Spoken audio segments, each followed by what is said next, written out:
Greetings and salutations, and welcome to Flintlocks and Fireballs, where a handful of mad actors will attempt to survive the treacherous waters of Dungeons and Dragons. I am your host and Dungeon Master, Jason Phelps, and I am joined, as ever, by Robbie, still as the grave, Bellekom, Sam, the grey man, Burns, and Ellie, silent but deadly, Sparrow. I am Farts. Hello. Once again, you can see us all, which is very strange. Apparently me and Sam are mixed up, so we'll Not fix anymore. that momentarily. I am a professional. This is our first stream that we're hosting ourselves, so there may be some technical hiccups. Please be kind. Please do be kind. So before we If it introduce does happen ourselves, again, we just have to swap character sheets, because that's Right, the only fine. way to do it. I'll play post it through Corzin. the internet at you. yeah, we're all in the same place. It shouldn't be an issue. Yeah. I'm Corzin. That's convincing. There we go. Yes, well, nice to meet you. Yes. Yes. Now, before we get on to introducing ourselves and our characters and our pronouns, I'd just like to give a really big thanks to Dragonmeet for letting us be part of this, and to the podcast zone, and an extra special big thanks to Mira at Mira Manga on Twitter for running the podcast zone this year and inviting us. Thank you very much, Mira. We would love not you. literally would not be doing this without you. You are great. So- A tiny other thank you to our lovely mod, Sarah, who is Yes. also our lovely friend who runs the fan server. So yeah, say hello to them in the chat. They are under burritos. Yes. So, with that in mind, let's go around the table in broadly alphabetical order and introduce ourselves. So, starting with Bobs. Hello, I am Robbie. I use they and she pronouns, and I am playing Scamp, the teenage sorcerer tiefling, who uses they them pronouns. You. Sam. Hi, I'm Sam. I use he, him pronouns, and I'm playing Corzin, who also uses he, him pronouns. And Ellie, please. I'm Ellie. I use they and she pronouns, and I'm playing Celestia Stardust, who uses she, her pronouns. And hello, I'm Jason. I use he, him pronouns, and I'm playing literally everybody else, and will thus use a multitude of pronouns accordingly. Okay, so with that in mind, we are very nearly about ready to begin. There's just one thing we have to ask, and that is, casting our minds into the distant mists of time, future us, what messages from the present? This is future Jason. Listen carefully. In my timeline, the Council of Crows has taken over. If you would avert this future, you need to... If you're not a regular listener, that will sorry. make no sense to you. Oh, one more thing. If you are a regular listener, you will be hearing noises that you don't usually hear. Yes. That is because we are live right now. Yeah. So we can't cut out things like planes going past, and we also can't have our usual soundproofing up in mine and Yes. Jason's house, because we need light, because you need to see us. Yes, So- you may indeed hear something passing by now. Yeah, you may hear everything from police cars to shouting drug dealers. We don't know, We so don't get know. excited. We live in a nice part of town. We do, really. London. And extra important, before I forget, this is in the stream chat as well, but this episode comes with content warnings for insects and crustaceans, darkness, and possible body horror. Yay! If there are other content warnings that I've not anticipated, they will come up in the eventual recording version of this before the stream begins. All right, with that in mind, I think we've delayed as long as we can. It's time for us to begin Flintlocks and Fireballs.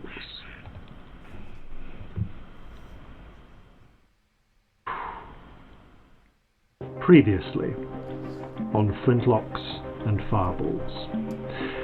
Well, actually, we're not going to get into the full details of previously. To find out exactly what happened, you'll need to watch the episode that came before the stream, which is in the future. You'll need to watch with your ears 127. because it's a podcast. Yes, and you'll need to listen to it because it's not streamed.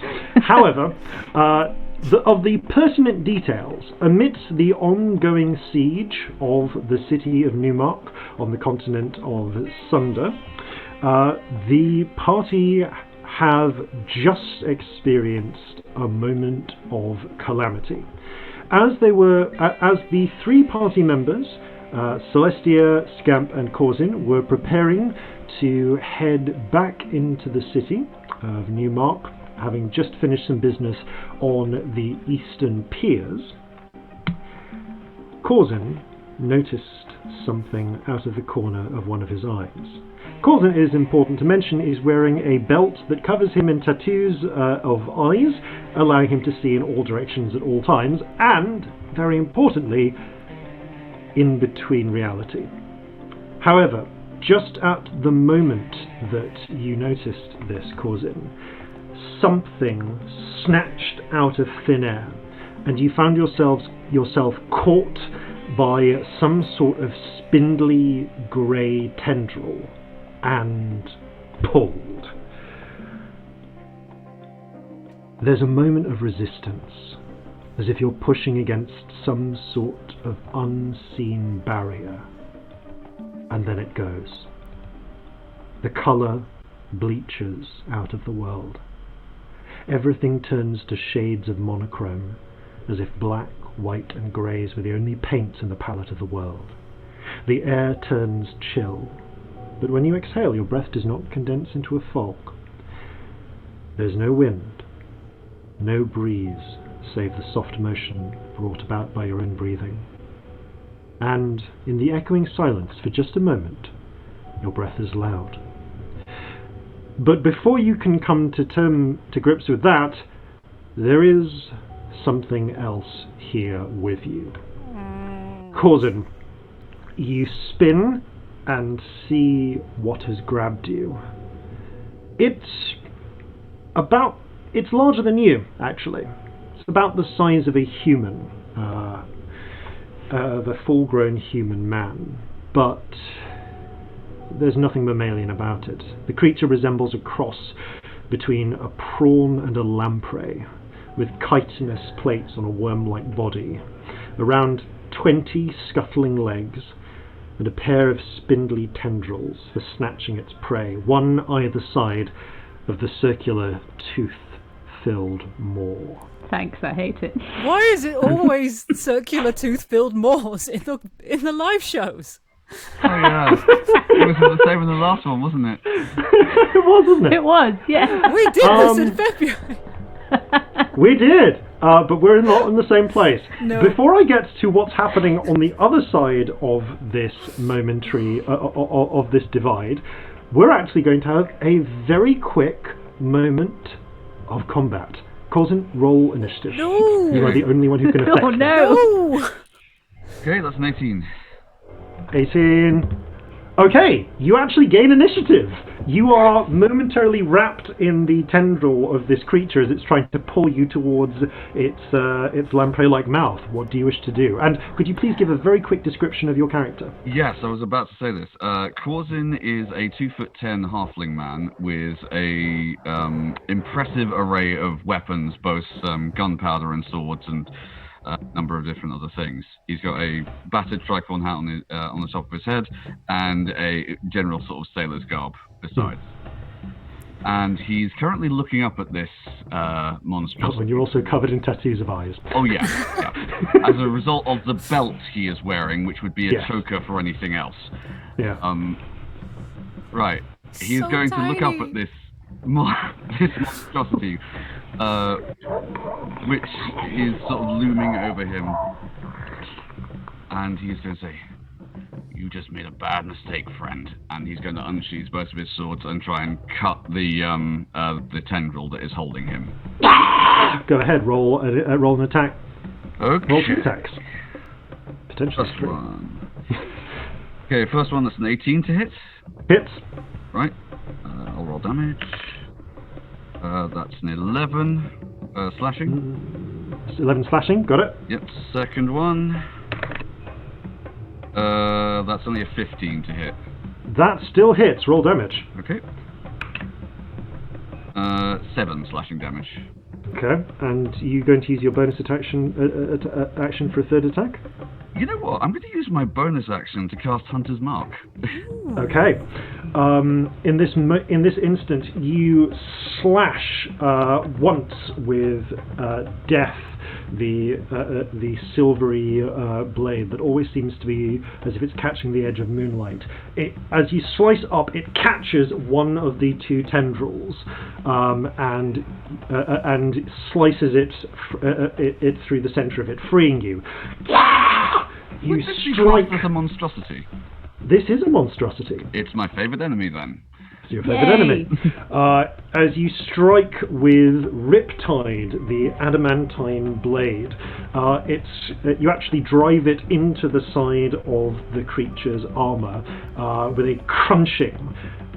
There's a moment where black ichor begins to spray out of it, and you focus for a moment, marking it. As it does so, you notice your spirits have come with you. The ambivalent octopus is clinging to you, looking uncomfortable, afraid, weirdly paler, still in colour, as you are, but paler and less pronounced. And the fish-eye spirit is wavering as it helps you focus your hunter's mark. We'll explain spirits in a moment. The phase snatcher is it simply cocks its prawn-like head and tries to bite yours off. Okay. That is a 16. That misses. You pull back just in time as the circular mouth clenches just barely an inch from your face. It's actually your turn again, because right now the others can't do anything here. Right then, I'm going to come in with another slashing attack. That's going to be 24. Okay, roll damage. Okay, that's 7 and Hunter's Mark. Further 3, so that's 10. And my second attack. Oh, yep. Yeah, if the first one hit, that will. That was a 28. Okay, with a... Well, no, sorry, that wasn't 28 damage, that was just what I rolled to hit it. Roll the damage. That's 9 slashing damage with a Hunter's Mark of a further 4. Finish it. Alright, so it's going to be like... Slavering over Slathering before me. Corzin is going to cross his sword along the midsection and just sort of cut it in half like a pair of scissors. Okay, with a snicker snack, if you will. Yeah. You slice off its head.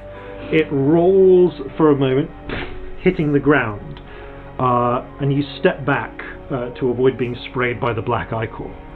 You watch for a moment as, over the course of the next minute, the entire body just crumbles and decays, turning into a mixture of shattered chitin and, for want of a better word, black ooze. You're briefly able to spot the creature's brain before it disintegrates entirely. Have I seen any other creatures like this before? Yes, there was. You saw a very much smaller and kind of not entirely dissimilar type creature when you were in Golden Kratz and Guildenstern, when you the larval stage of this, maybe. And it's about this point that, breathing heavily, hearing your own breath, you take stock of the world around you. Yeah, where are the others? You are still on the dockside, still on the pier, but the world is drained of colour. In the upside down. You can see... Where's Winona? Where is she? Will! You can see there is, apart from this now rapidly decaying, collapsing creature, no life here. No animals, no birds, insects or fish. The waters of the sea are still and tideless. They run up the River Hound to a point and then simply stop. The riverbed barren and exposed, where it rises over the perfectly level sea. But the city exists. Buildings still stand around you, crumbled and broken, as if left to stand untouched and unrepaired for centuries. Withered dead trees persist in the places living ones should be. You can see the crumbling remains of ships floating or lying sunken in the harbour. The world is still.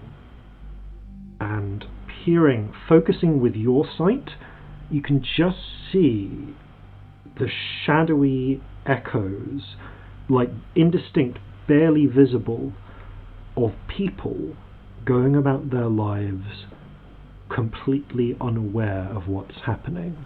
Oh, is this like what's happening two of them, where I was? Indeed, and two of them are staring at where you were. And at that moment, we're going to shift perspectives for here in the world of colour. Celestia, Scamp, you have just heard Corzin call out, "Hold on, I think I see something," and then seen something grab him out of nowhere and pull him out of existence, just completely vanishing from sight. That's quite bad, isn't it? That's a problem. I'm gonna just touch the place where he was. Your hand just goes straight through the air. I'm going to use the message stone. Corzin. Nothing. Hello. Oh no. Oh dear. Oh no. I'd try sending, but I really don't have that many spells left. Indeed, the events of the previous episode have drained you. Yeah, out of character, viewers, you have no idea how tapped we all are right now because of what's just happened. We can't tell you what, but we don't have a lot of spells. I'd like I'm actually to so take a low on moment. spells for reasons that we all know, so we don't need to refer to at all. Reasons that we definitely don't need to talk about, but we're all aware of, yeah. Can I actually ask the pair of you to give a short description of your characters, please? Yes. Scamp is 5'8" now. They've had a growth spurt. No, 5'6". I remember 5'8" is me. I can tell the difference between me and my character. They are a pink teenage tiefling with curly goat's horns, silver hair. This in the picture. Because we can do that. These are really useful. Medium. Yeah, for anyone listening on the audio medium, I'm holding up finger puppets. You can definitely find them on our social media if you so wish. I need to do that as well. Yes, please do. Celestia looks like this. She is a super extra drow bard. If we go with the fact that she's wearing this outfit, she has several. It's like purple waistcoat, silver shirt that's far too low, codpiece with a C on it, and a big dandelion of white hair, and far too many musical instruments. It doesn't look like she should be able to stand up, but she can, because she's amazing. There you go. When we say far too many musical instruments, like there's an ophicleide on her back. It's like a cross between a saxophone and a tuba. If you want to go there, guitar, ophicleide, xylophone, drum, triangle, kit violin. Okay, so there is also visible to Celestia but not Scamp a sort of swirling ribbon of rainbow light, the pride spirit that accompanies Celestia and provides her with her magic. Scamp cannot see this, nor can most people, but to Celestia and to Corzin were he here, they would see the city is filled with spirits, with creatures of magic imperceptible to most, usually taking the form of motes of light or sounds or small animals, but fantastical in nature, and notably absent from the other place. There is also one point of bridging as we shift back. Oh no. In the colourless world, there is, as you have seen before here, Corzin, one point of colour, of unexpected, expected colour because you know to look for it. You can see just sort of inside and slightly behind one of the two indistinct figures is what appears to be Scamp, but faint and all in silver. Friend. the version of Scamp, friend, frowns. And probably for the first time, Corzin, you hear him speak. What? Should we give a brief rundown of what friend is for new people? Yeah. Friend is Scamp's imaginary friend who turned out to be not that imaginary. We're going to leave it at that because it's... That's a good explanation, actually. There's so much we don't know yet. Yeah. Oh, yeah. Friend's pronouns are he, him, so despite actually... looking like friend, going to use him pronouns. That's actually basically the explanation that we have. Yeah. Scamp, you also hear only friend speak. Well, this is unexpected. Friend? What happened? Friend? Yes. Corzin is in the place you went to that time in the pyramid. Oh. Oh. You're making scary noises with no context. Sorry. What's happening? Friend can see Corzin. He's still here, but he's in the other place. Oh, right. Okay, well, it's good that somebody can see him, but I was worried he'd teleported or something, which would have had really worrying implications. What's going on? How do you get out of that place? I just got there automatically. Oh, dear. Well, if I had to make a guess, I'd say that thing probably pulled you here. I can't bring you back to here because you're a little bit more physical than I am. You see that Friend, interestingly, looks very much like spirits do to you. Okay. That sort of slight insubstantial element to it that you could almost, if you wanted, see through them. But you've only once seen Friend or something like him in the living world. Okay. I usually see this place with the belt, but I've not actually been physically here, if that is what's happening. That would have been for the best if you hadn't. He looks How did that up and thing around. bring me here? It's how they hunt. Unfortunately, I don't actually know that much about this place. You'd need that hag would have been your best bet. Olga. You're shitting me. Well, she had the dogs, didn't she? How did the dogs get in and out? No, the dogs weren't. Well, they weren't hers. They were her mentors. But I'm your little hag friend, Clara. Clara. Clara can go there. Clara can get that. Might be able to get there. Can she take anyone? We need to ask her. We need to go to Clara. Could you tell Corzin we're going to go to Clara and he should just follow? Can he do that? I can pass on the message. Thank Corzin, you. we're going to head to Clara back on the Kraken's Bane. You'll need to make your own way there. Right, if the layout here is the same as where I've just come from, I can probably do that. Tell them to stay alive. Molly will murder us.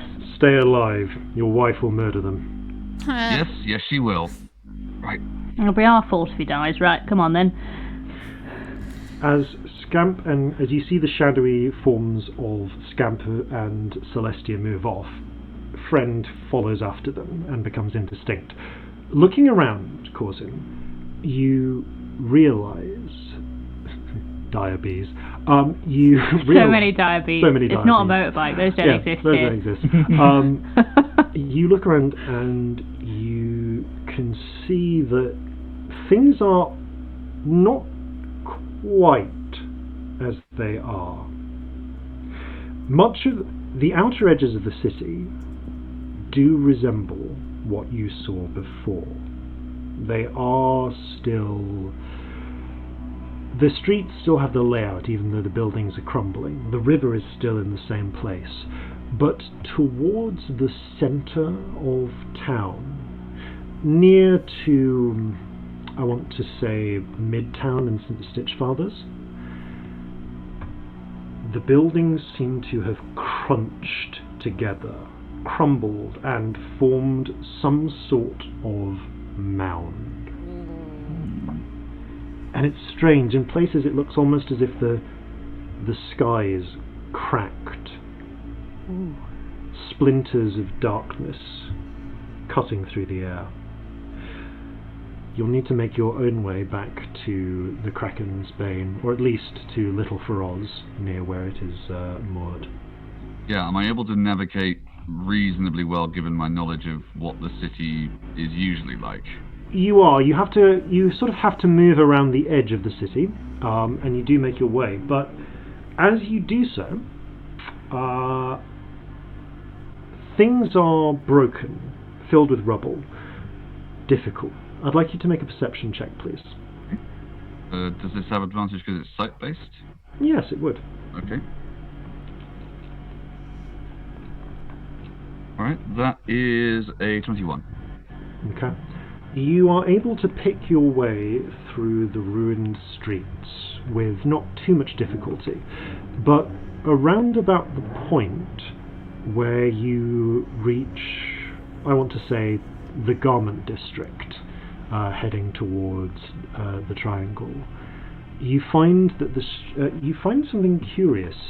Several of the streets, despite the grey colour, have, well, tiny moment, something that stands out, something that isn't in the living world.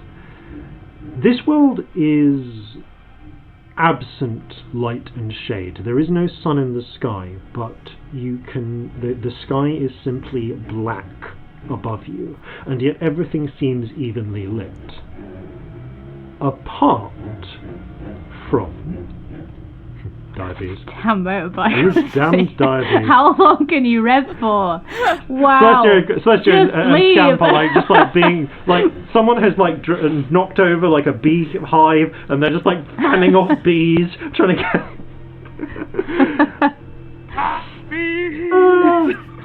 However, despite the lack of the otherwise lack of light and shade, there is a patch of darkness that you spot in the street.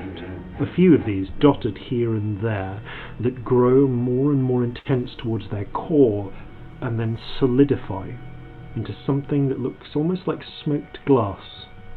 At the very centre, behind the smoky plains, there is something quite unexpected. A flash of brilliant colour. Through one you can see a tiny patch of grass still green. Through another, high up, you catch a glint of blue sky. On one near a wall, the red of baked brick. Oh, so are these windows? You're not sure? I'm going to approach one cautiously. Okay. Go look at things on your own. That You always start goes to- really you well. approach one. You get towards the edge of the patch of darkness. Everything is chill, but it starts to get colder as you get near this. You indeed, actually, as you look in it, you do see what looks like a little smoky crystal, through which you can see everything behind it looks almost as it would in the living world. Okay. I am going to tap it very gently with the end of my sword. Roll a dexterity check, please. Just a check.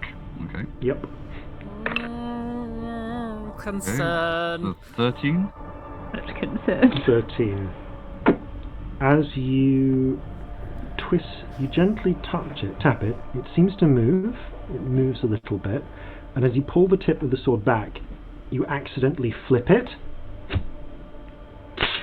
It hits the ground and shatters. And this one is the one that was on the little bit of grass. As it does so, just for an instant, colour blooms into the world, and with it a rush of just gale force air. You are thrown back, and as you do so, you feel your flesh seemed to wither, as if time is rapidly running through you. It is agonizingly painful. And one moment, and you take. Oh dear. You take 18 points of necrotic damage, and you have aged by 10 years. Okay. Whoa. What? Oh no! Oh Right, no! Oh, we are 10 in years. trouble if we don't reverse that. Molly's going to kill us.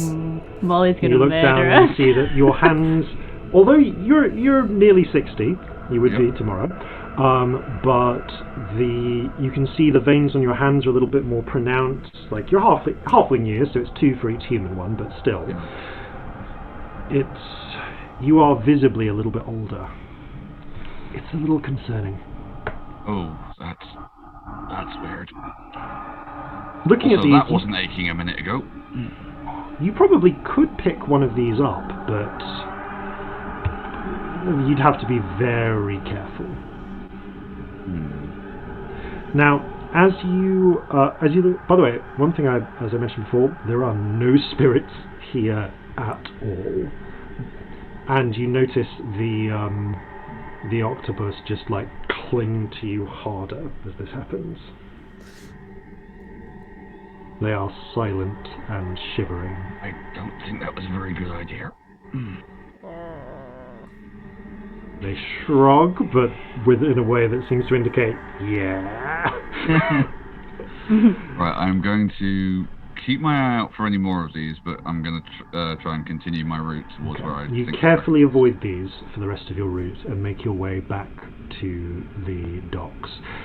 We're going to head over to the other side, though, as the party, the other members of the party, reach the docks and safely and take a little longboat rowed back to the Kraken's Bane.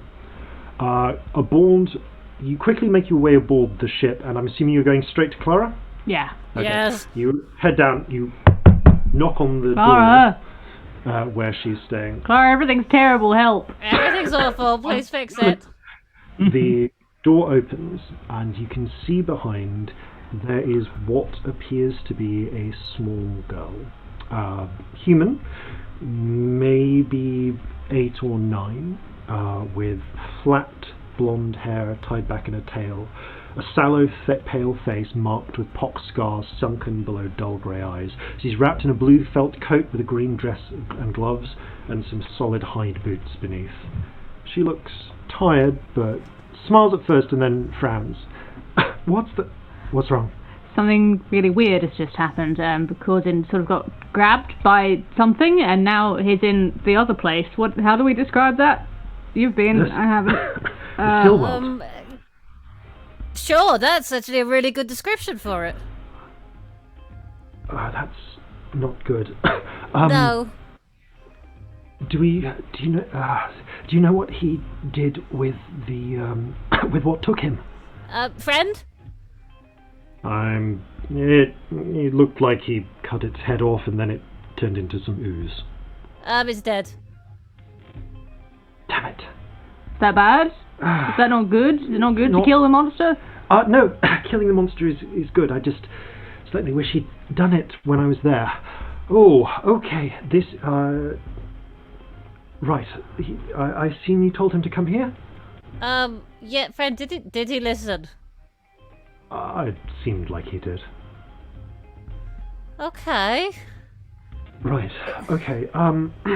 Oh, there are a number of problems with that. I can get there myself, but I couldn't safely bring him back. How do you mean? Okay. Olga's notes on the still world were shaky. Ugh, She didn't there's a spend surprise. Well, she didn't have a heartstone, so she didn't go there herself. From what I know of it, it's sort of it's like our world, but it's hungry. It drains life, vitality, and and it's very strange about age and time. the longer you, if you spend time there, every day you spend there could age you by a year. But Oh dear. Ooh. but it's actually faster in places. It's not as bad as it could be. If you can get back here without aging into dust, then being back in our world will restore you to the age you were when you left. The problem is, the only way that I know how to bring someone back, and she reaches into an inner coat pocket and pulls out what looks to be like a small, sort of rough-cut black gemstone shining.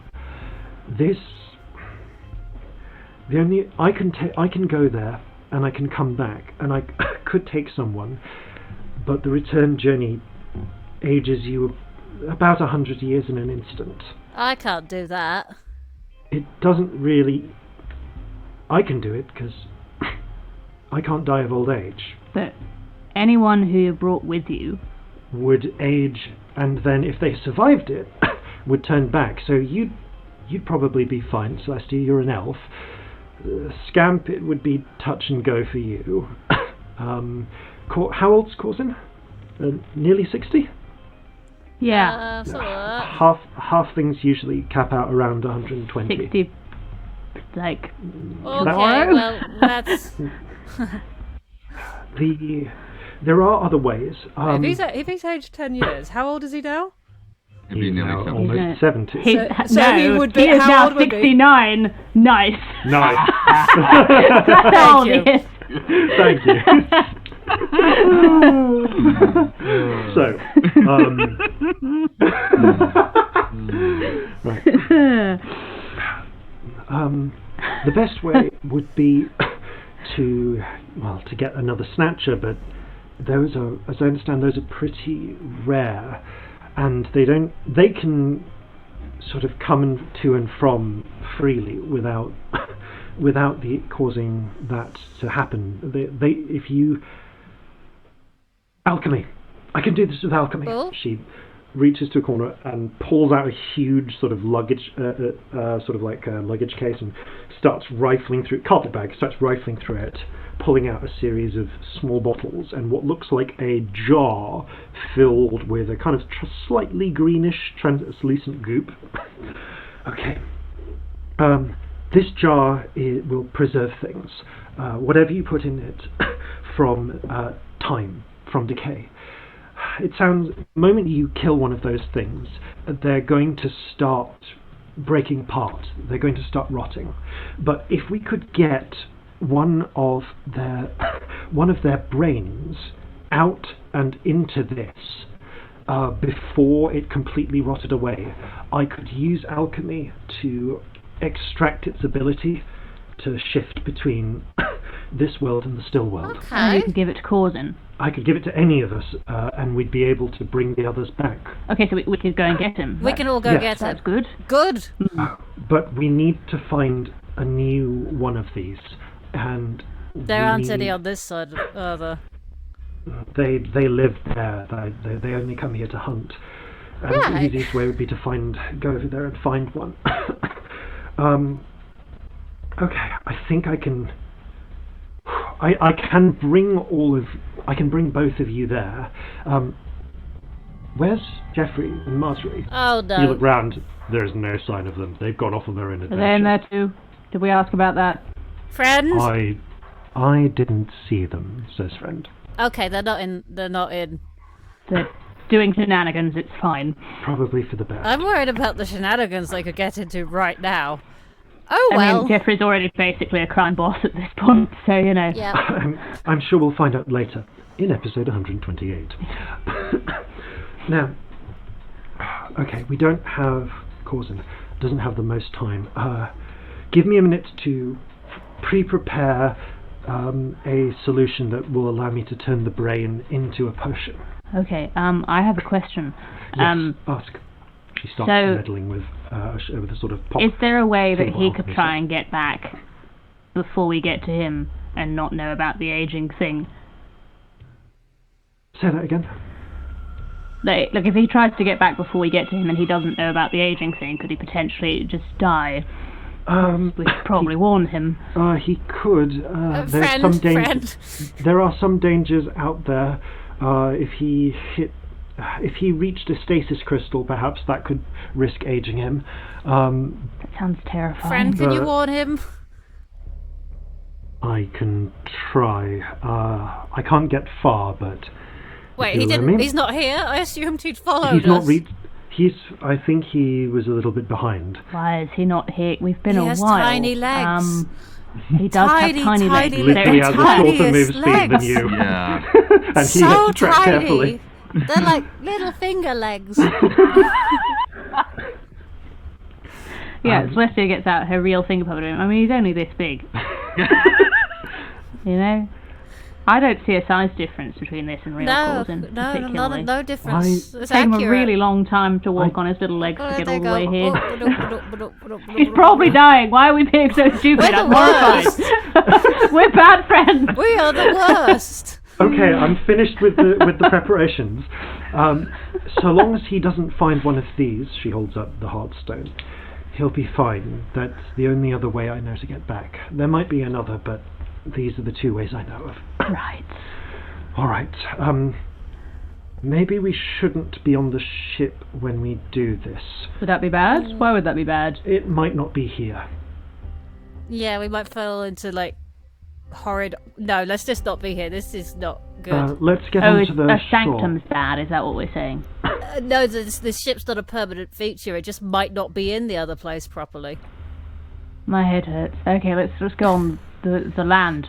Okay. Excellent. You clamber, you head out back to the longboat and are rowed back with Clara to the docks.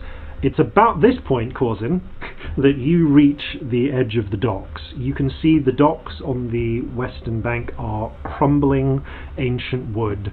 The Kraken's Bane is not in the harbour. It is not in the water where it should be, but you can see off to one side the not destroyed by fire but crumbled by age dry docks and the sunken and crumbled remnants of the Kraken's Bane inside it. Oh, all right. This does not match up to where it is in the real world. Yeah. But you do see, as if floating on the air and just the shimmering form, if you focus on it, you can see the others rowing out towards you. All right. I am going to try and make my way towards them.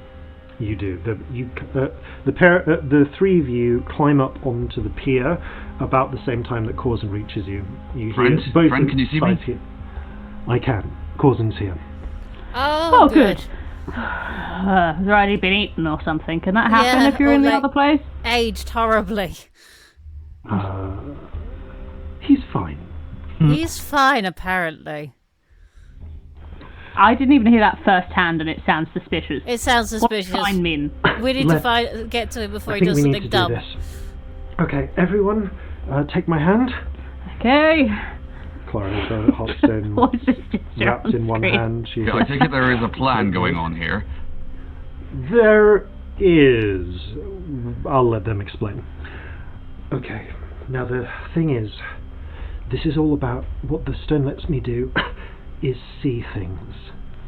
And they shift around, but moment by moment there are gaps between here and there. She seems to be walking seemingly at random on the pier for a moment, peering into nothing that any of you can see. Gaps at random between this horrifying still world and our world appeared. They're only here for a moment, but if you just get... She steps, and both of you feel a moment of pressure and resistance, and then colour drains from the world. The water goes still. Some things seem to change their position, like the Kraken's Bane, and you can now find yourself in the grey, ruined city. Standing not 20 feet away is Corzin, a few more wrinkles around his eyes, and interestingly, a little less colourful. All of you, now that you look at yourselves, are a little bit subdued compared to your normal colour palette, but Corzin is looking visibly a little bit greyer. even the rainbow spirit, which is flickering around like in a panic for a moment, seems to get a little bit slower, a little bit nervy. And yeah, rainbow spirit doesn't like it here. That's weird. You look terrible. What the fuck happened? What did you do? There was like a window back into what I thought was normality, but it just shattered. Stasis crystal. They're Olga said that they were something like frozen time. If you could they can be turned into dangerous weapons in the living world if you're stupid enough to try and collect them. But here, if they're disturbed, the time can unwind. Don't get ideas. I'm full of ideas. Everything that built up that should have happened happens. Ooh. Oh. Is that why you look like all that plan was 100 released now? at once? Corzin is going to improvise a mirror by looking at the edge of his sword, because that's pretty I much just the have only- a mirror because I'm me. Yeah. I see you trying to do this and you just can't point out. Have you also got like eyes on your hands? You could just. Oh, that is Oh true, yeah, yeah. Ooh, just you, hold like, up look those at yourself. handouts yourself, and indeed, Ooh. you are maybe 10 years older. You look like 100. Oh, that's 5 years older in human terms. You're even wrinklier than you already were. Like ancient, like Norrit old. I poke one of his face wrinkles because I'm a dick. Norrit was probably older than this before I was born. All right, this So old. is not good. Is there a way of reversing this? Yes, we need to get you back into the living world before you age into bones and dust. All right, yeah, I'm a fan of Okay. this idea. I would rather not spend my last days here. Why not? It's so nice. Lovely holiday destination. Yeah. Oh, is friend here? Yes, You they're over there. You turn and you can see, standing not 5 feet away, is a monochrome silvery version of Scamp. You can just see blurring at the edges is a little bit of purple and blue as well. I was going to ask the others here. Hello. This Hello. is unusual. Oh. Yeah. Yeah, that's a bit scary. I didn't realise you just looked like Scamp but different colours. Yeah, CD and Lux are the really creepy ones, but let's just leave them out of this and hope they don't turn up. Yeah, because friend is fine. Yep. There's a moment where Clara coughs. We don't have a lot of time. The longer No. we spend here, the more you're going to age. Okay, Now- let's keep Alright. moving. We need to... Corzin, we need to find another of the things that tried to eat you. All right, well, I got a pretty and good then- look at it. Okay. Then we need to cut its head off and preserve its brain before it rots away, so I can make a potion that will give you its powers. Yeah, because that one just Okay. crumbled into dust in like a minute. Here you age about a year and a day. Decay happens quickly. Oh, let's not hang around then. All right. Nope. I am then going to use the fact that monstrosities are one of my favourite enemies Okay. in order to try and track down one. Ha-ha! Yay! Okay, make a survival check with advantage. Oh, Hey. gives you a little poke and say, age like a fine wine, and you get inspiration. Oh, And the thank rainbow spirit crackles a little unsteadily over to you. Interestingly, 20. actually... Oh, wait. I just realised where you all are. What? Scamp, for the first time ever, you can see the rainbow spirit. Second time ever. Second time ever, you can see the rainbow spirit and the ambivalent octopus. I want to touch them both immediately. Your hands pass straight through them. Hello. The rainbow Hello. spirit basically does the motion of licking your face like a dog and has a lovely time playing with your hair and meeting you. I would imagine the ambivalent octopus shrugs. Yeah. Yeah. But, like, more scared and quiet. Yeah. Okay. Natural 20. You look to the ground, and you just get a sense, almost. It's hard to tell. Like, you realise there are actually, if you look for them, tracks here. The ground is very brittle. It breaks easily. Even the stone does. And you realise you can see what seem to be animal tracks of clawed feet making their way towards that huge central mound of collapsed buildings. Well, it would have tracks like this, and it's leading over there. It's like a termite mound, maybe. Oh, why did you have to say that? That's disgusting. Ooh. I was worried you'd say that. Yeah, that sounds Clara like looks up. many things. I don't want many things. We only want one, don't we? Hovering against the dead black starless sky, you can see the air around that central portion is cracked.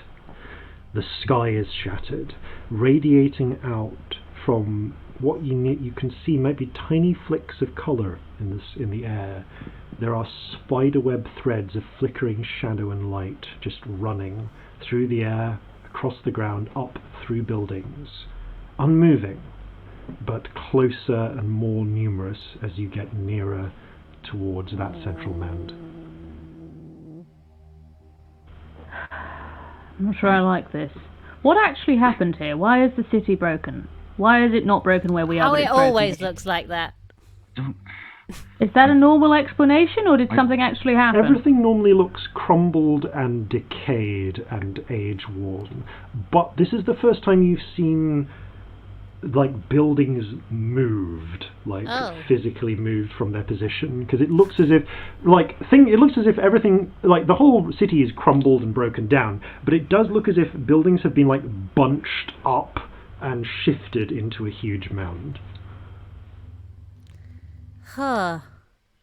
Well, it's a good thing we did nothing important earlier today, and that we're It's a all good thing we've got fresh so and many ready to spells go. left. Yeah. I've got so many, thousands. It's A whole 3. probably some kind of Oh, you're worse than me. reflection of what's happening in, well, where we came from. But like, look, there's a ship in that dry dock there that looks like the Kraken's Bane, and I know it isn't there. Oh. No, you moved that out like 2 days ago. Yeah. Oh, that's weird. But time's weird here. Maybe this is this the future? Or Is it the past? Well, if it's the past, it wouldn't be so crumbly, would it? I don't So think it might there's be a like one-to-one far future. comparison. Or 'Cause like if- 3 days. If there was, then Or maybe what the it's heck a myth. is that big mound over there? Okay, no, that is a problem. We should... I'd like to say we should blow it up, but I'm not sure we've got that in us. Ever.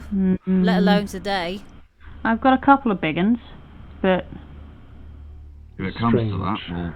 we'll see At what we once, can do. But with the lack of other sound, your voices feel like they're booming, but they're also strangely muted. in a place this empty, our voices should be echoing off the buildings, but they're not. Why? we're underwater or something. But not completely. Yeah. It just feels like after a certain distance, the sound waves just give up. I'm going to ding my triangle and see how it sounds. Oh, it's a... You hear a sort of ding, but rather than the usual ding, it's more like a ding. It's almost like when it's been snowing, everything's a bit muffled. But there's no snow, so that doesn't make sense. Yeah. Good comparison, though. It's very strange. Let's talk and walk. We need to make Let's our way talk and towards walk. that if that's where you've seen the tracks Should go. we maybe walk a little bit quietly? Yeah. Might be wise. I don't make noise when I walk. Okay, your eyes so peeled. Stealthily. stealthily indeed. Although the crumbling buildings do provide plenty of cover as you make your way through the shattered remnants of Little Feroz. You're going to reach where you need to be, roughly where Midtown and Stitchfather were. You'll need to travel up through what used to be the region of Sorry Hill and the Kitchen, not far from Fireflies. But those cracks are becoming more numerous. You're going to need to move and indeed, Clara puts up a hand. Don't step on the cracks. Breaking your back is the least of your worries. Wonder where that superstition came from. Okay. They're a little bit like the stasis crystals. I mean, they're basically the same thing. But see how they're all linked to them. She points, and as you follow her finger up a crack, it eventually leads to what you recognize as a stasis crystal, just in position in midair. Oh. The electric wires. Yeah, don't touch them. Going to need to be very careful. This far out, still in Little Faraz, the splintering lines only run across the ground. Although there are little nodules of stasis crystals here and there on the ground as well. So I would like each of you to make a stealth check to carefully pick your way through the nodules. Stealth. I'm really good at stealth. I'm pretty good at Makes no stealth. difference, I don't Also make using sounds. new dice from Sarah. Thank you, Sarah. Hey. Ah, natural 20. For 22. first on air roll with the new dice. That's exciting. Hey. 19. Nice. Okay. You very carefully you begin to make your way through. Footsteps loud but strangely unechoing. As you get past Little Faraz and you reach the edge of the kitchen, you can see that one of those aerial cracks, what's it called, the center point, the epicenter, is hanging right above the crossroads at the center, and the cracks are now splintering through the air. It should be possible to get through between them, but you're essentially going to need to sort of limbo and carefully thread yourselves between the narrow spaces.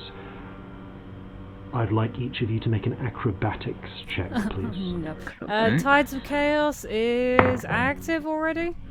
Oh, I think it's not active from last time, although actually, if you want to activate it, you can.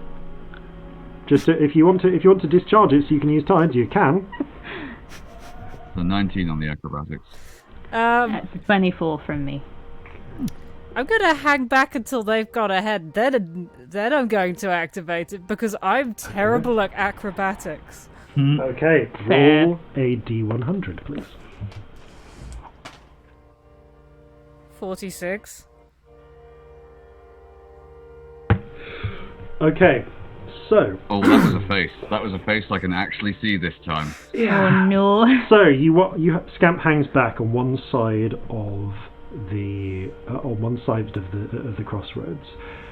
Celestia nimbly picks her way through, kind of doing an impressive, Slightly fancier than necessary. a little bit fancier than necessary, but manages to scrape by the cracks in the air, like the world's most dangerous game of, what's that one with the electric hoop?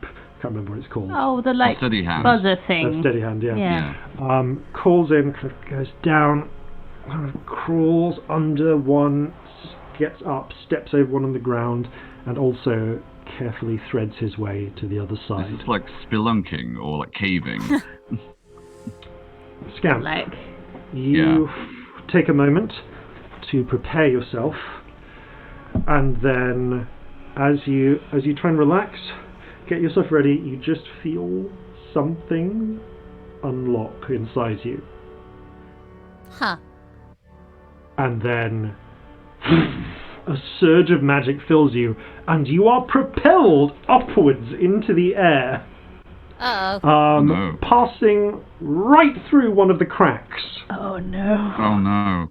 You watch in horror as the crack flares with light and the sound of leaves and wind, and runs all the way up to that central point where it strikes the crystal, and with a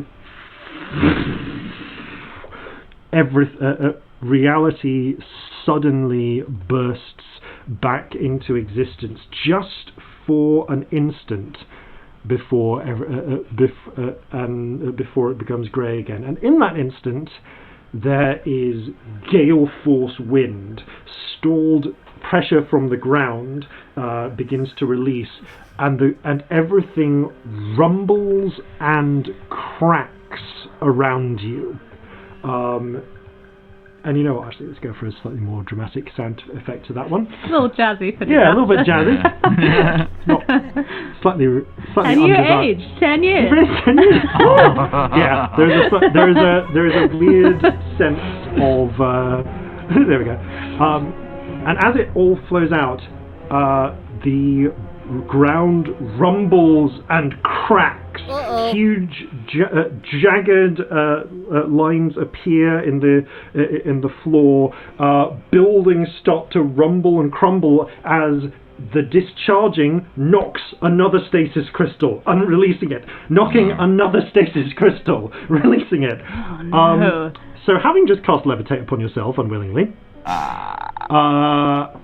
now I'd like you to make an acrobatic. Actually, no. You can, if you wish, skip the acrobatics check because you get hit by a burst of time, Scamp.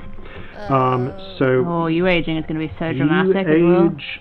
So interestingly, you age forwards, but you don't grow any taller. As you also gain 10 years of age. And you take 11 points of necrotic damage. You're still at a healthy sort of age, but you are aged up. Oh no! No, I'm as old as Celestia. I'm ancient. I mean, this is the end. Withered. It's almost over. My glory days are over. Moment and scramble through the collapsing, exploding time, making your way forwards. And at this point, Scamp is still younger than me. That's a little bit. At this point, the three of you Scamp's are still now younger than all of us. Yeah. kind of just at this point, everything is breaking around you, and Clara, skipping past, gets a face full of exploding time. She hits the ground, picks herself up. She hasn't grown visibly. Her height is the same, but her features change, withering and shifting into someone in their maybe middle age. She scrambles forward. Don't worry about it. We need to run. Okay, I need a few seconds to get down on the ground. Okay, I'm blending this into time. Because we're not doing this round by round.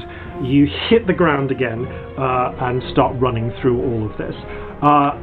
The buildings begin to crumble and slide down around you as you race desperately through. Through the kitchen, reaching the very edge of the mound. A tall building, what used to be some sort of apartment block, begins to slide down right as if it's about to collapse right onto the only entrance you can see into this building mound. I'm going to need each of you. I'm going to need at least one of you to make an athletics check. And everyone else has a choice of athletics or acrobatics to either try and hold up the rubble that is a piece of rubble, bracing it to keep it from collapsing on the entrance, or just peg it through and into the mound. Did you use your inspiration, Sam? No, and I'm going to actually. Okay, if you need it, use it. Yeah. Add it. I'm going to do acrobatics and just run because strength and blood magic. Yeah. 26. A point of order though, if Corzin is holding something up for the rest of you, do bear in mind he's 2'10". Oh yeah! You are. Fortunately, there is like a piece of collapsing wall that you are holding up, and that is taking a lot of the brunt of falling damage. So Celestia, roll your acrobatics. I got 21. 21, and Scamp. I'm going to use the tides because why not? Okay, that is also a 21. Acrobatics rather than athletics. Oh, Clara. Okay, you run Corzin, you hold and brace the piece of rubble. Celestia leaps through and into the protection of the mound. Scamp scampers afterwards and just manages to slide in. You're holding it, you're trying to keep it together, but Clara's running slower. She just manages to get to you as you feel the building start to collapse. Can I try and add a d4 to whatever she rolled? It doesn't matter, natural one. No! Corzin, No! You grab Clara by the arm and pull her in just as you hear the strange rush of wind and bird song that is a detonating stasis crystal just behind her. None of you take any damage. As the building crunches closed ahead of her, behind you, you're plunged into, not darkness actually, because there is no darkness, everything is the same light level. But there's a moment where Clara's hair is hanging over her face. And as she picks herself up, I'll be fine. You can see she still as tall as she was, still child-sized, is now filled with wrinkles. You don't look fine. She seems to be getting greyer, but also her skin is acquiring a purplish tint at the edges. Oh dear. This will all be undone, won't it, when we get out? But yeah, this will reverse, won't it? It will. Okay. Don't worry. Do you want to ride on Corzin's back? I'm also going to volunteer Corzin's back. She picks up a bit of fallen, petrified-looking wood and props herself up with it, using it like a cane. Come on. We should investigate this place. Okay. Okay. It is, again, not dark, and it's weird because it feels like it should be. You are in some sort of tunnel, almost, like a corridor. You can see piled up on either side of you there are layers of building facades. There's even still the ancient, faded and peeling paint of H. McGufty's hardware supplies, just faintly still visible. And yet, there is, at the far end of this little tunnel, a light. It barely casts any light, but you can see what appears to be a dwarf crystal, a little yellowish crystal that is emitting pale, barely lit colour. Like the crystal itself is like almost entirely bleached grey, and it appears to be placed in some sort of rusted and ancient-looking sort of sconce or holster, bent into place.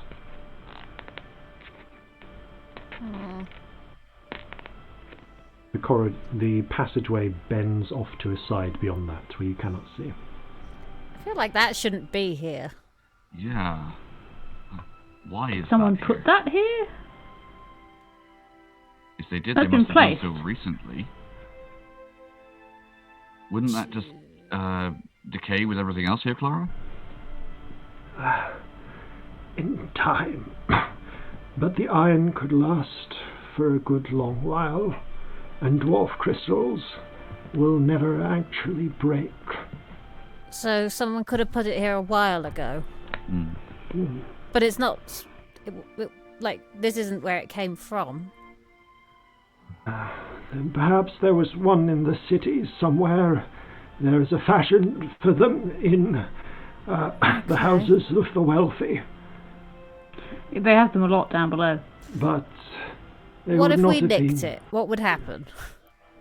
Then you would get yourself a dwarf crystal. Let's do that then. Okay. You make your way up towards the crystal. one thing of note, in this space, you don't see any sort of accretions of stasis crystals or frozen time, anything like that at all. Any signs of, like, people, like any personal effects or tracks or... Perception or survival, depending on whether you are looking around or looking for tracks. Look around. Perception. Natural 20 on the new dice again. Hello. Okay. See all the things, if there are any. 17. There aren't any, I still don't see any of the things. Corzin, you very easily see a lot of small tracks. Some of them clawed, some of them less so. Some that seem to like almost be like ingrained or like smoothed into the ground, into the stone. In fact, interestingly, although they are cracked from time, someone has laid smooth flankstones on the base here, leading along this corridor and leading up and around. Celestia, you look, and you notice this off at the back, but you also listen, and you can hear, muted because sound doesn't travel,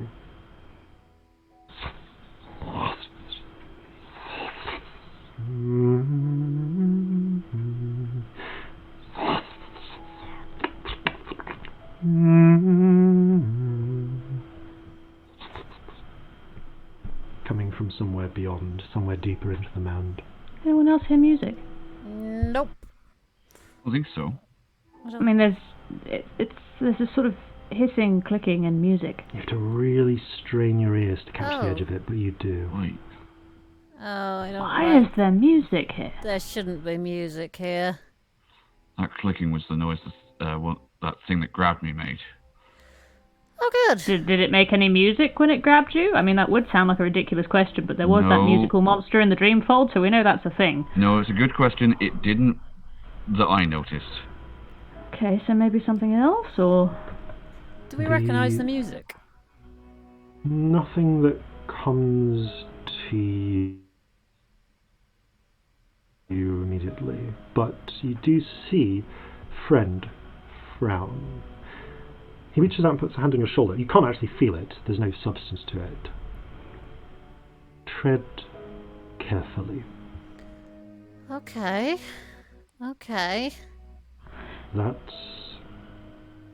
It sounds like an old song. Can we all hear friend now, or can You Scamp? can all hear friend now. Okay. You just hear. How old? Hard to remember. Before your time. Right. Or mine? He nods. Out of character, it's a person's voice humming, yeah? Sounded like it, yeah. Okay. It's hard to... You're DMing, I'm so DMing, it but could be no, like you you making hear the a- noise you hear of a person's something, voice but humming. like, yeah. It did sound like a person rather than a creature. Yeah, but how many people have we met that are awful? Oh, I'm not saying that's not a bad thing. I'm just saying that there's something else here. Yeah, I don't think, like, horrible phase monsters lay flagstones often. No. This looks new compared to everything else around here. Okay, let's go stealthily and quietly. I'd Yeah. pop up to detect thoughts, but I'm a bit tapped. Yeah. So if we really need one, I can, but I'm trying to conserve. Let's conserve. Yeah. Everyone give me a stealth check, please. Ugh. 15. Stealth, 19. Okay. Clara. Oh, I was about to ask about Jeffrey again, but Jeffrey's not here. Jeffrey's not Aw. here. Jeffrey's off on his own adventure. You carefully make your way to the edge of the corridor. You can, if you wish, go up and steal the dwarf crystal, but at this particular moment you haven't, because it kind of backs straight onto the way the corridor turns around. So Okay, it's very let's visible not from around nick the it if corner. we're gonna immediately be spotted. Yeah. Peering around the edge, In height order. in height order. Yeah. It's sort of each other. It's particularly weird because there's 4 heads now. It still works. Clara above Corzin. Yep. Yeah, it's true. You can see a sort of crescent almost. This mound seems to have two layers: an outer layer of crumbling walls and rooftops bent over into place, and an inner one. And sandwiched in between these two layers, where they meet at the top, sandwiched in between is a crescent of space and unexpected civilization. You see shacks, for want of a better word, shanty, almost like a little shanty town built onto the edges of these protective walls. Pieces of iron propping up what seem to look like preserved hide, grey hide or leather, to create little overhangs. Not that there would really be any need for them here. There's no visible weather, but almost just for the style of it, you can see little hollows and shelters, stone or ancient-looking and crumbling wooden tables brought up to serve as workspaces. What seem to be arrays of junk, salvage, laid out on them, and hammocks, places to sleep, places to work. What looks almost like, were it not for the fact that it was assembled from just blocks of stone to create the bar and upturned rusting metal buckets, might just be a bar or pub of sorts. And filling this little street are creatures. Oh boy. Creatures not quite human. Not quite human at all. Many of them have humanoid forms. Most are Corzin or Clara's height. Some smaller, some taller. They are spindly, thin. Some with rat-like features, big, pale yellow eyes. Some that move like cats, that remind you more than a little of the form Lux once took. Some that seem to be serpentine, with, you see one creature coiled around a long post, using it like a sleeping place, but with what appear to be 6 spindly arms. The creature in question is also about Corzin's size. There are less than 100, more than 40 that you can see, and they are just going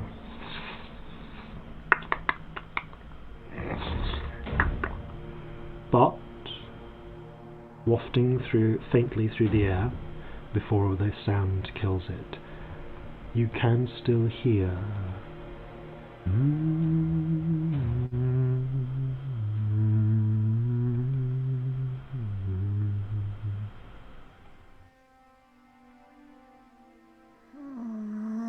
Where is that coming from? I don't know. Are they noticeably communicating with each other? They do seem to be hissing or clicking at one another.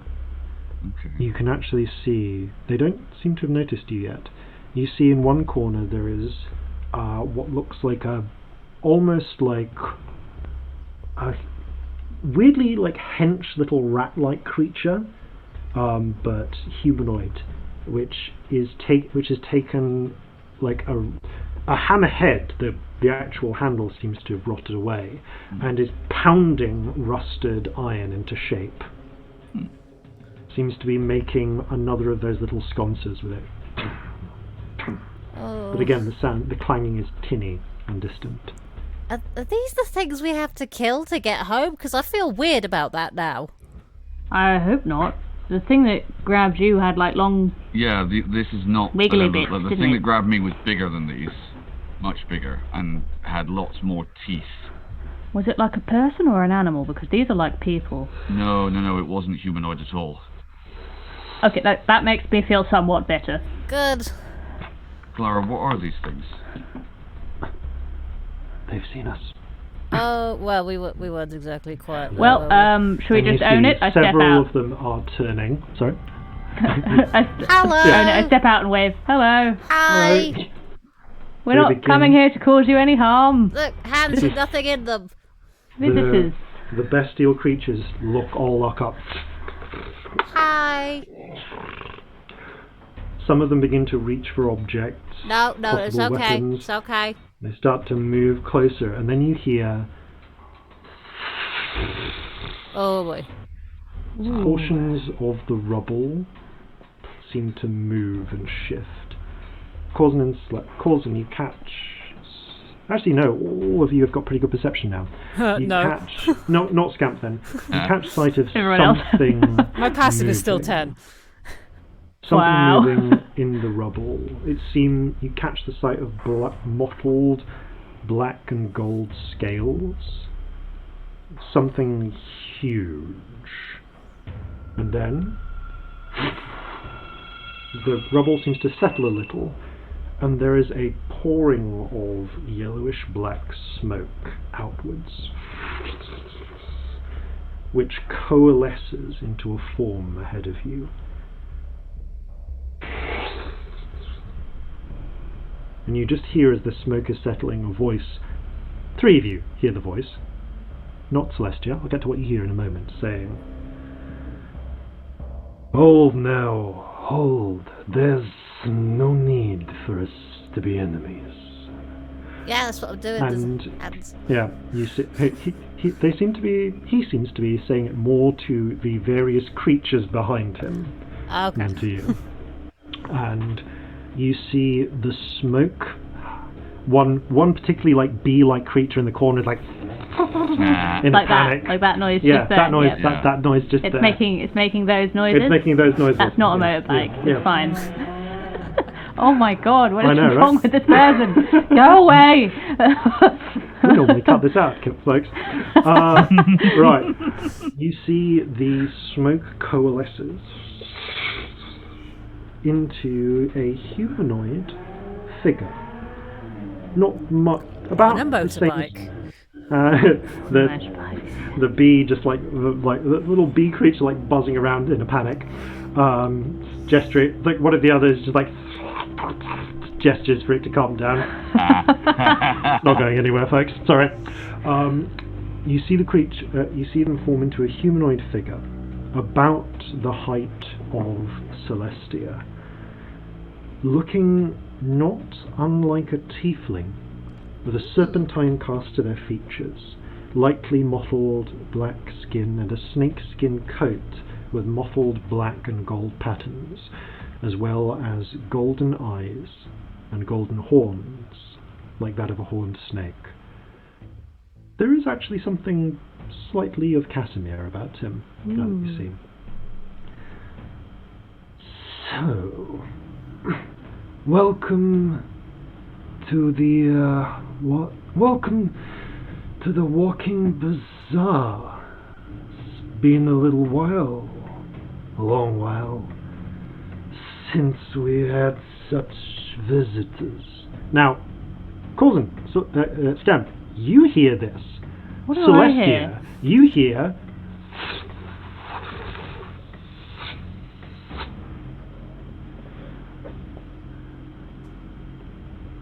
I don't understand. Do other people understand? What? Oh. What are you hearing? Hissing. Listen, tell your friend she needs to lower the shield around her skull. It's blocking the telepathy. Oh, it's a telepathy thing. Oh.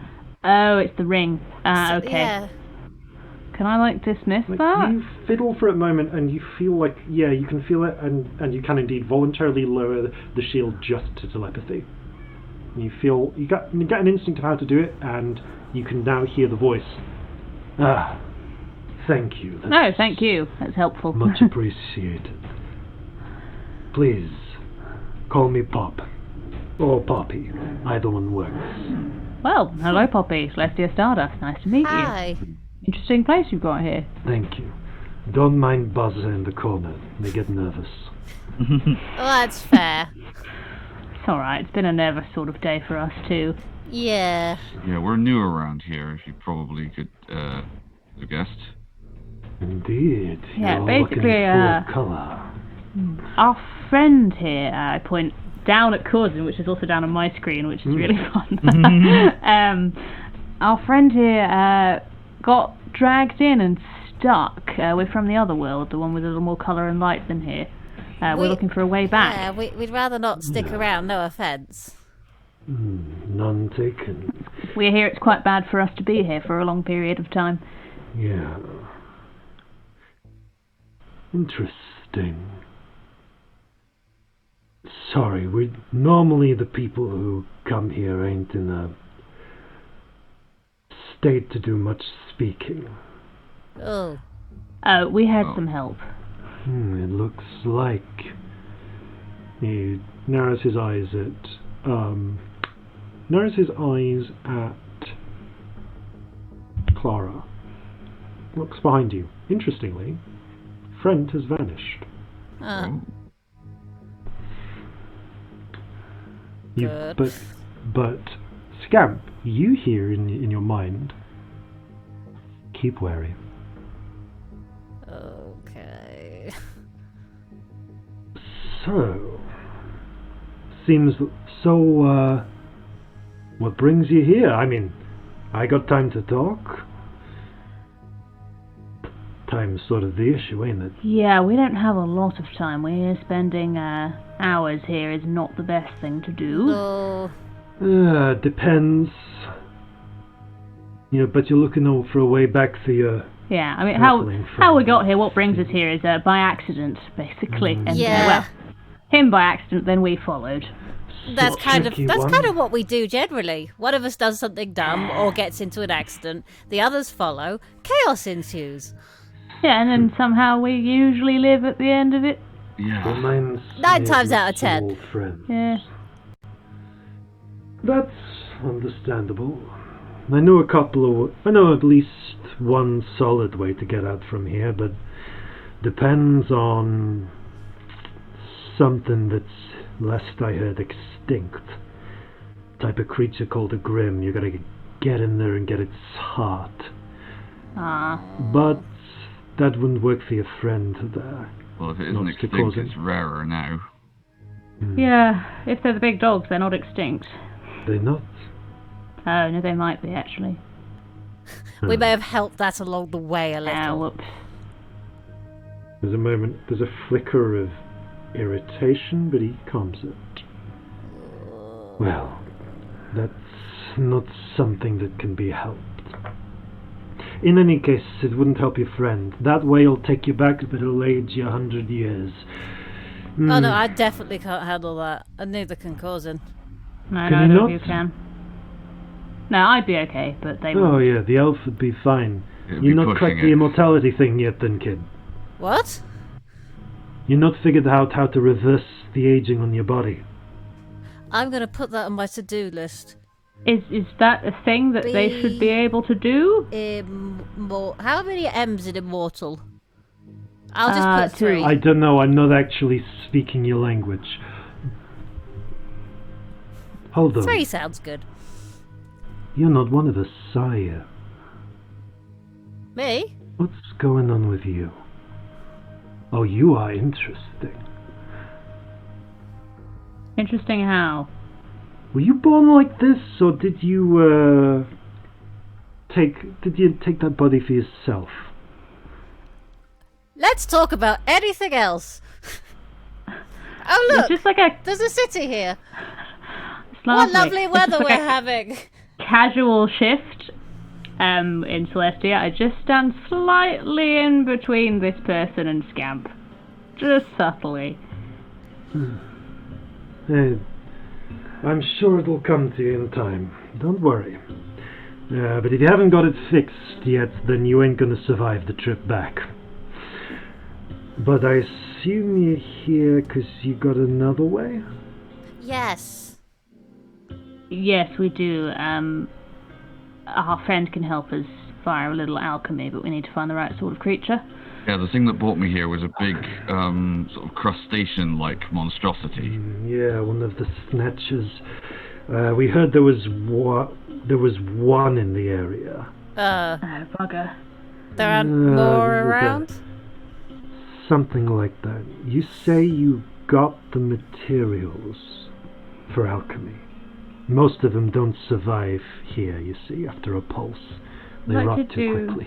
Let's do an insight check and see how hungry he looks about alchemy. Roll an insight check. Like, how grabbing was that? Because I got something, but I don't know how bad I think it is. It's not amazing. It's a 13. He's very interested. Do you have an interest in alchemy, then? Don't have much practice of it myself. The things around here, even when it pulses, it doesn't refresh. It doesn't last. Well, it does refresh, but it doesn't last for long. All of the things rot before you can process them. Yeah, we heard that was a problem. So it's kind of hard to do it that way. Sorry, I've been out of touch for a while. Haven't been back to the real world in some time. How long? Oh, of course. Dunno, it's kinda hard to track time. This is all pretty new. Gestures around. Well, it's 1798, if that helps you out. Which calendar? Yeah, Regency. Who's the regent? Okay, well that says Oh, more wow, than you've it been here a does. long time. Big, horrible god thing. This is gonna sound Really? super rude, Ugh. but what are you? That's fair. I'm... Like, I suppose, if we want to use titles, I'm the prince of this here town. We move around whenever there's a pulse, depending on where our little food source goes. Once upon a time, I used to be a prince back in the real world. Oh, where were you prince of? Little place in... I'm going to say the name and see how it translates for you. Haldanus? Yeah. Right? Okay, you know what that is. Yeah. Yeah. Yeah, we had a little place back there once upon a time. Things got a little heated up. How are the giants doing? Great. Couldn't be Fine. better. Deception check. From both of us, I assume. Yes. That is a dirty 20. Oh, it's not from me. That's 13 from me. Well, I'm good at deception. That's less than ideal. Still, You have history with say them? Something like that. They don't take well to people like you and me, kid. Says nodding to Scamp. Okay. Call it cultural issues. What, tieflings? I don't think that's what he means. It was the easier question without revealing anything. Oh, I see. You're one of the kids. Though you look wrong. You got too much power in you.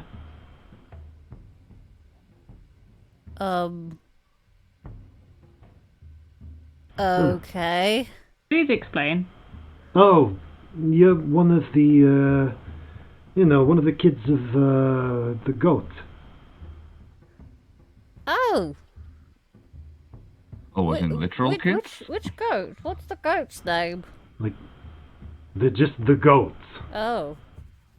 Like, well, not necessarily their kid. Like, you could be a grandkid. I mean, I assume it's been a few centuries. Probably. More. I believe more like several tens of centuries by the sounds of things. Ah, shit, I have been out of touch. That's a disaster. A goat. Okay. A kid goat. A baby goat's a kid. That's Hey. fun. That's what I was thinking. It sounds like that translated into a joke. It did. Yeah, it's a double meaning. It's great fun. Nice. Listen, I'm gonna be blunt with you. I kinda can't get back myself. Especially if you wiped out the last of the Grims. If the giants are still around, that's risky, but I don't know if you noticed. We've made a home here, but this is kind of a shithole. Oh, did you want to come too? I think we can help you out if you'd be so kind as to help me and mine get back as well. Are you What are going to you cause gonna do problems? in the real world? Well, hey, if you want to negotiate, I'm willing to hear your terms. Like, I just want to know that you're not going to go on a mad rampage and kill loads of people or something, or do you... why would I kill loads of people? I don't know. I don't know you. Listen, We've met a lot I'm of going to be strange blunt people. here. You could have a grudge against all humans or something. I don't know who you are. We've met you 5 minutes Why ago. would I care about humans? I don't know. Like elves, maybe, but what? Are humans important now? No, not really. I mean, a little. As much as anyone else. Not particularly.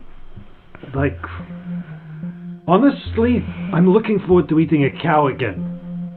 Okay. But noble goal. not eating anyone like a person. Listen, sometimes, okay, I'm not saying I've never eaten a person, but like, it's not my preferred snack. People aren't actually these tasty treats. I don't know why dragons do it. I think it's a prestige thing. Frankly, Right. I'd much prefer some beef. Are you a dragon? I'm not a dragon. Okay, I had to check because we've met dragons before and they tend to be a little more trustworthy, strangely. Then what was all that enormous smoke and stuff? That's to make me a little bit smaller and more portable, a little bit more comfortable. What do you what's look your like real form, normally? then? I'm sure there's a list somewhere where this breaks a rule, but hey, building trust. There's a focus for a moment. You see the various creatures like hustle quickly to the side as he turns back into smoke and reforms into a gigantic serpent, horned serpent with mottled black and gold scales. It's actually a little cramped, like he's slightly pushing against the roof. You happy? Can I turn back into something a little smaller now? Are you going to be that form if we take you with us? Are giant snakes not acceptable in social situations anymore? Not really. I'm kidding. No, I'm probably gonna look. Have we? I feel like we've this. heard something about giant snake things before. Also, Have horned we? serpents. Was it winged serpent we heard about? That What was have we winged heard? serpent, that's what it was. Horned serpent is a different thing. Yeah. Yeah, because the Achene have something about a winged serpent. Yeah, horned serpent is from that thing that we don't reference anymore. Yeah.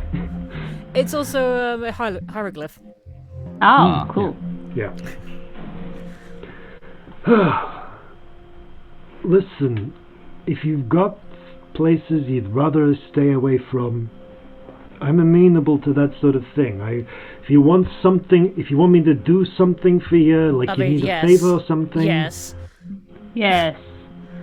Oh, we have a favour where a giant snake would actually be really helpful. Are you any good in a fight?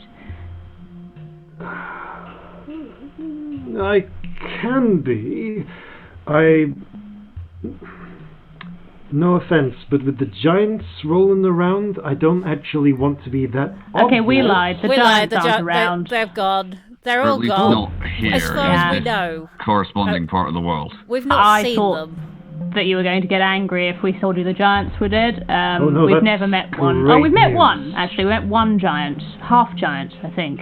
One of the little ones, Yeah. they're not a problem. It's the big ones that are the real ones. But if you do us a favour, we've got a fight coming up. We think if you do us a favour in that, we might be. We could talk terms later.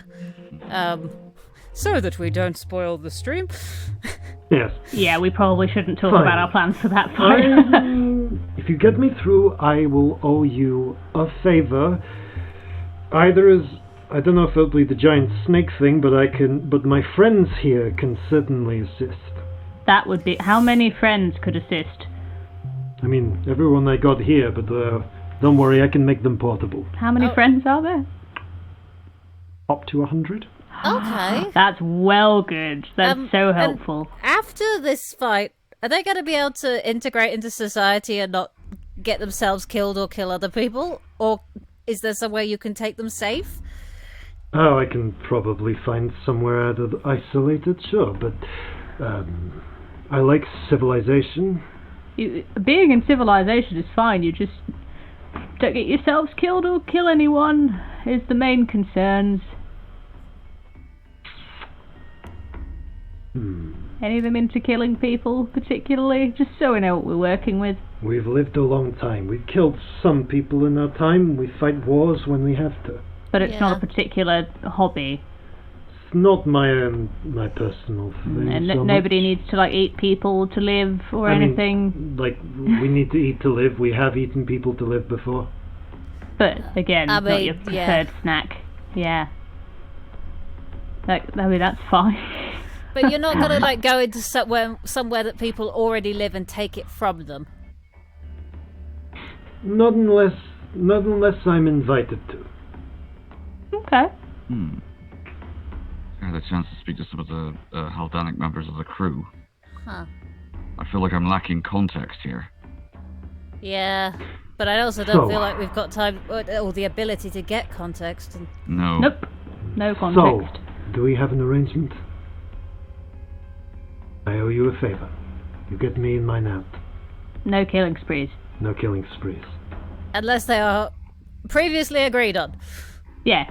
Well, a fighty fight isn't a killing spree. It's a different Well, thing. depends A killing on- spree is like randomly going out and murdering people in the night for no I reason. kind of feel like the giant those terms, snake fine. against just some soldiers. That feels a little bit like a killing spree.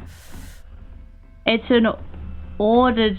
According to the definition of killing spree that you just said, we're fine. Now, all right, let's make a deal. Let's help you out, Okay. kids. Shall we say yes? Sure, deals with creatures we've just met. That's never gone wrong before. Yes. Deals. All right, you heard him, everybody. Sure, We're what getting other out of choice we have here. at the moment? Let's fly. He snaps his fingers, and all the creatures puff into smoke for a moment, and then concentrate into little buzzing flies that fly into the pockets of his coat. Ooh, that's a clever trick. Yeah, not one I can do too often, but I've been saving it to get out of here. Alright, so, I mentioned before we had a food source.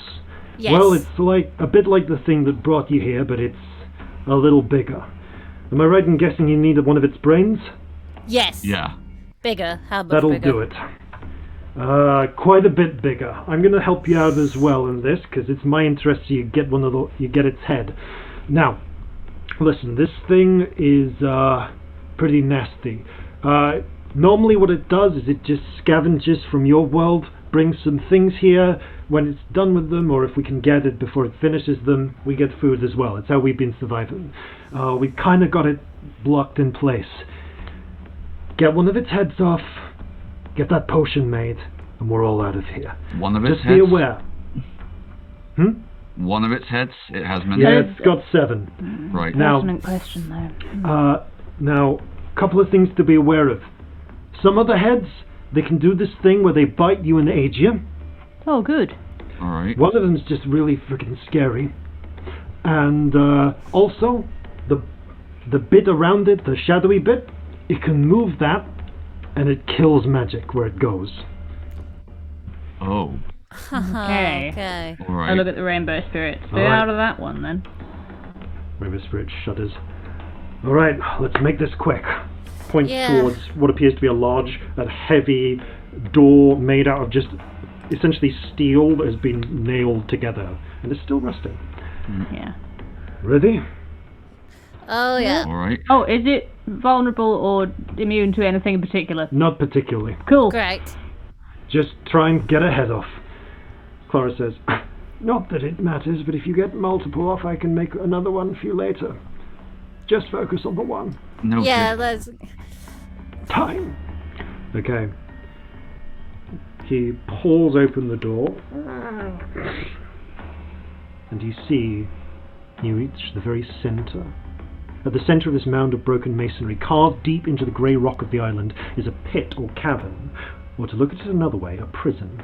The high walls and ceilings have been constructed from the facades of what made up Midtown. You can make out the front face of the Chapel of St. Fury supporting the western edge. Ah. The base is rock, cut away and away into a deep pit where there slumbers the cavern's lonely denizen. It's hard to make out the entire body from here. Shadows pool around it, motes of darkness swirling like spores around it. All you can make out at first is what seems to be a mass of whip-like tendrils, grey and slime-coated. You notice then the trap. Painstakingly placed around the walls of the chamber are scores upon scores of stasis crystals, splintering out thin cracks to form a net around the crumbling walls. The creature dug down to give itself for a space, reprieve from the threat of time. And then, as the door opens, it stirs. A segmented body, armoured in grey chitin, begins to unfurl amid the darkness. 24 pincered legs emerge from the shell. A head rises like a chitinous bullet in shape, but for the tendrils. 4 whip-like antennae twitch and quiver along the back of its head, and as it emerges from the darkness, you can see a mass of tendrils where its mouth should be. 6 holes in the chitin sit where the eyes ought to be, and then 6 more heads rise out as well. Okay, initiative, very quickly, please. Okay. 7. 25. Yep. Natural 9. Cause, cell, scamp. Got it. Okay, and the creature, goes after Celestia. Okay, so, Corzin, you are up first. You can see the creature is, at this point, way down in the pit, probably about 60 feet away, the body of it. Alright, could I target the heads individually? Yes, you can. Okay, in which case then, I am going to use a bonus action to cast Lightning Shot, or the story flavour of Lightning Arrow. Okay, got it. And level my carbine at it, and take a shot at one of the heads, attempting to hit the 2 heads on the other side as well. So Got it. Roll your attack. is going to be a 22 to hit. It strikes. As the shot fires, it turns into a bolt of lightning. Roll damage. Right, so that is... Roll dice for this. 16 lightning damage. Okay. And the heads two on heads either side behind have to make a dexterity or take saving half. throw. Yep. Yep. They both. So you do a total of 32 points of damage, of which 16 are to one most damaged head. Any other actions? Yeah, if I've got another attack. Actually, no, I don't have another attack action. But what I'm going to do is I'm going to move around so we're not all bunched up in the same area. You move out towards the edge. As a legendary action, then, the head that has been most damaged shoots forwards, unraveling into a terrifyingly long neck, and is just going to try and bite down on Corzin. Let me just quickly roll for what effect this has. Okay, it's a straight up bite. That is... 18 to hit. 18 does hit. Okay, one of the heads crunches down, just managing to scrape the edge of you with its tendrils, which seem to try and rip off pieces of flesh as they go. You take 12 points of damage. 17 points of piercing damage. 17 points of piercing damage. Yeah. Okay, Celestia, you are up next. One of the heads is now next to Corzin. So we're wanting to damage the head separately. Yep. You want to get a head off. I want to get a head off. God, what do I have that's just damage at one thing? I'm going to look at it.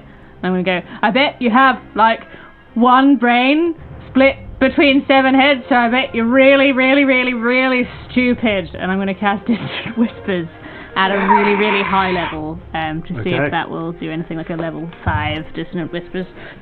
Okay, and what's your wisdom save now? 18? 18, yeah. Scamp, you getting that tingling feeling?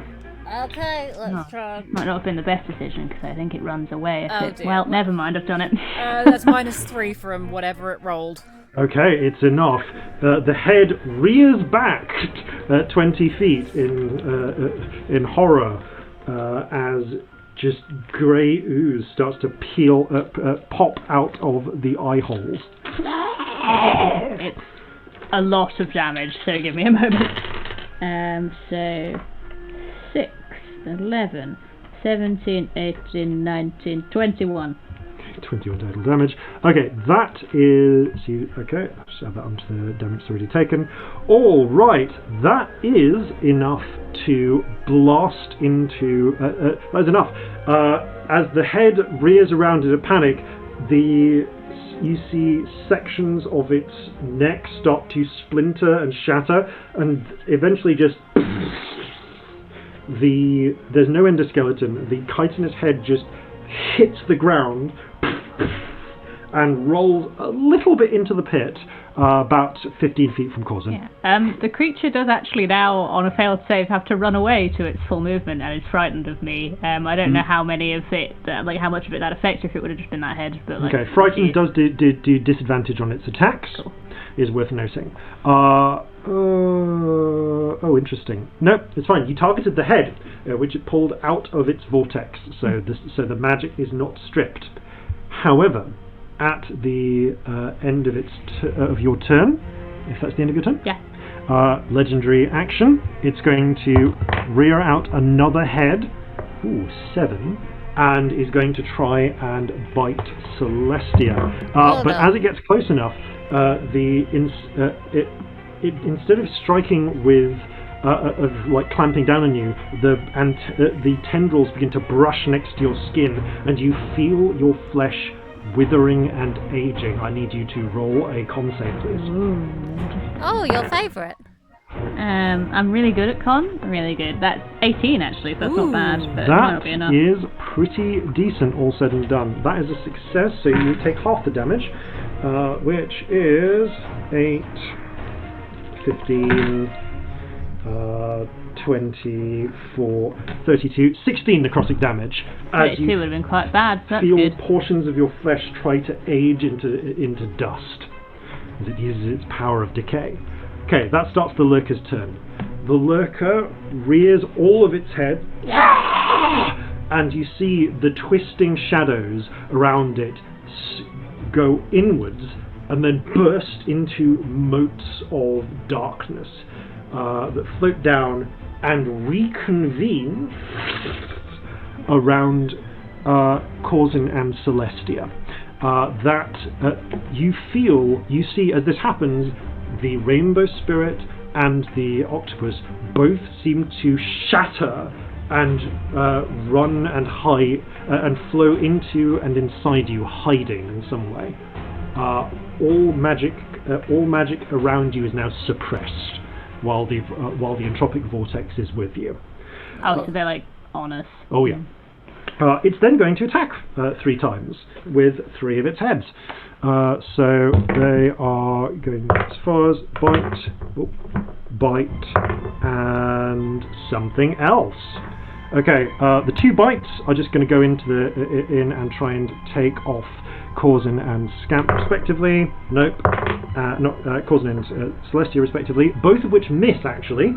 Although, actually, 15 against Celestia. Armor class? Yep. Yeah, that does not hit. Okay, yeah, you pull out of the way of it just in time.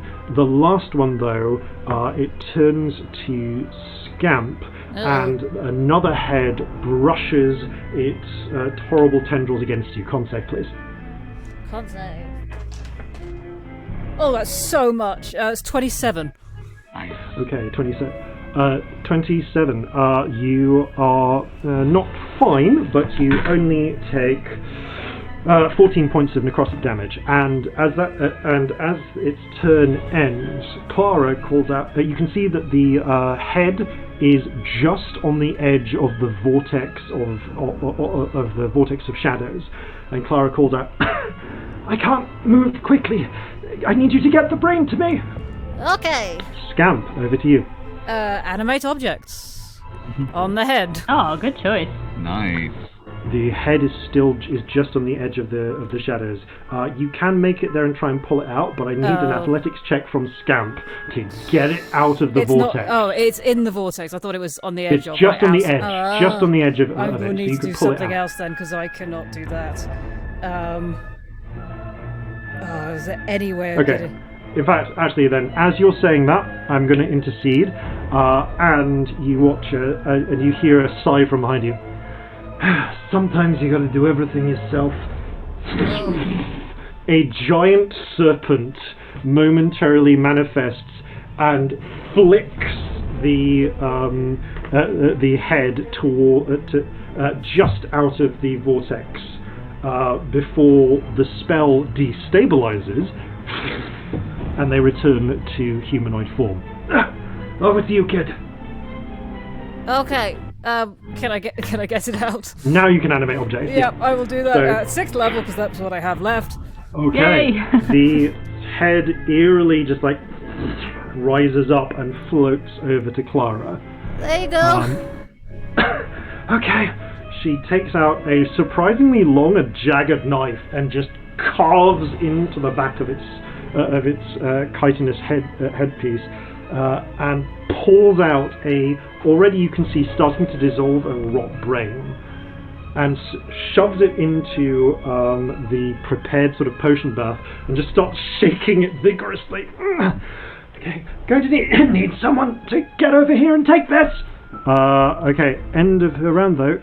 Corzin, the creature takes another snap at you. Doesn't manage. Okay, Corzin, top of the round. Right, can I get to Clara? You can. You scramble across the ground, which running. would be difficult terrain, but Ranger. Yep. Freedom of movement. Well, actually, land stride, rather. Yep. Grab hold, and you're able to grab hold of the potion that she holds out to you. It's more like a weird bucket of decaying brain ooze, but it'll do. Delicious. You uncork it, knock it back, and just for a moment, it's like you can see triple vision. You can momentarily very clearly see the real world around you. And everyone at this point, as the lurker snaps its heads at you desperately, run up and all manage to put a hand on Corzin, including Pops. Oh dear. And you focus and invoke the power. And with again, you feel that moment of pressure, and then colour floods into the world around you. Oh. The position of buildings change, structures change, and you are in an alleyway just behind the Chapel of St. Fury. You feel your flesh sink back into place. The wrinkles fade. You watch as, in an instant, the withered form of Clara returns to that of a young girl. That could have gone worse. Oh boy. You did A too lot badly worse. there. For a moment, on this side, Celestia and Corzin, you see friend, and then you see them vanish. Is Scamp back to normal? Scamp, Yep. indeed, you see de-age back into a teenager. That feels Weird so much seeing better. you old. Oh no. No. Ooh. That was... Oh, it's so long since I tasted fresh air. Listen, I know we got some negotiating to do, but there's restaurants around, right? Let's get Yeah, some go get food. yourself some beef. I am getting a steak. Enjoy. And as you all kind of like pant, breathe your revitalized lungs once again, you just see emerging around the corner. Jeffrey! And we'll pick up there next time.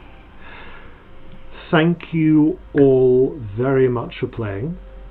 Thank you to Dragonmeet and Mira for hosting us. Especially Mira, we love Especially you. Mira. She organised this with almost no time. She's amazing. Yup. Thank you all for watching.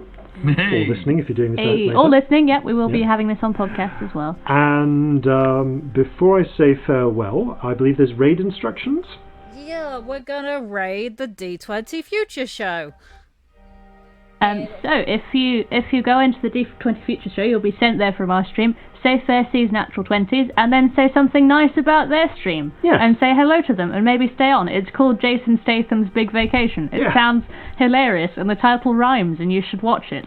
So Yes. do that. But for now, farewell. That's farewell from all of us here at Flintlocks and Fireballs. Only one fireball. Yeah. Farewell from all of us here at Flintlocks and Fireballs. Fair seas and natural 20s.